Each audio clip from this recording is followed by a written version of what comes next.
Printer install দিব। Canon printer install দিতে গেলে ক্যানন LBP 6030 সেটা আপনাদের ব্রাঞ্চ ফোল্ডারে এই ড্রাইভারটা পাবেন এবং সেটা এক্সট্রাক্ট করে নেবেন। এক্সট্রাক্ট করে নিলে রাইট ক্লিক করে শো মোর এক্সট্রাক্ট টু এটা দিলে আপনার, যেহেতু আমি একবার এক্সট্রাক্ট করে ফেলছি এই কারণে দেখাচ্ছে, রিপ্লেস করে দিয়ে হল ইয়েস টু অল দিয়ে দিলাম। তো এই ফোল্ডার এক্সট্রাক্ট করার পরে হচ্ছে এখন আপনি অ্যাড করবেন এই প্রিন্টারটা, ড্রাইভার অ্যাড করবেন। তো সার্চ বারে গিয়ে প্রিন্ট অ্যান্ড স্ক্যানার গিয়ে add device,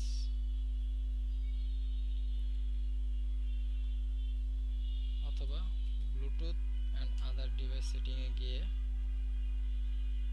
add device,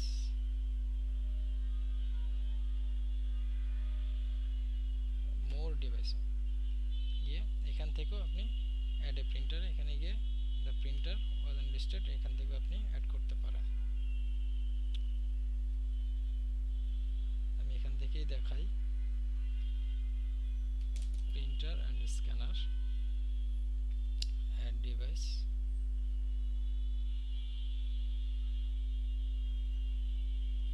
add a new manually, next. এখন আমি দেখাচ্ছি যার আগে একবার ইনস্টল দেওয়া ছিল এবং ড্রাইভারটা রিটেক করে আছে, সেই ক্ষেত্রে এখানে চলে আসবে ইউএসবি কেবল লাগানো থাকলে চলে আসবে। আমার ইউএসবি কেবল লাগানো আছে এই ইউএসবি পোর্টে আমার ল্যাপটপে, আমি সিলেক্ট করে দিলাম। নেক্সট, এই যে ফাইলটা আপনাকে দেখালাম এই ফাইলটায়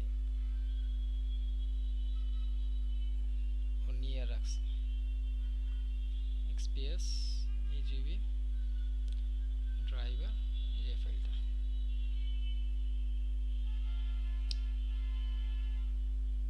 নেক্সট, রিপ্লেস দিতে পারেন, use driver this currently install, আমি রিপ্লেস দিয়ে দিই। Next, do not share, next. প্রিন্টেস দিয়ে দেখতে পারবেন, আমি প্রিন্টেস দেবো না, ফিনিশ দিয়ে দিই, চলে আসছে। এভাবে আপনি করতে পারেন। আর যদি আপনার, আমি রিমুভ করে দিই, আর যদি আপনার অ্যাড ডিভাইসে যদি আপনার ক্যাননটা না দেখায় সেক্ষেত্রে আপনার ওই ফাইলটা ম্যানুয়ালি গিয়ে দেখাতে হবে। যাই নেক্সট, আগে ইউএসবিটা সিলেক্ট করে নিতে হবে। Next,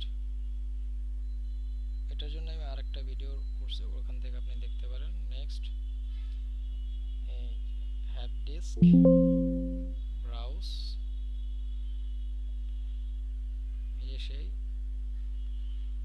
প্রিন্টারের folder LBP 6030 Canon printer XPS ENGB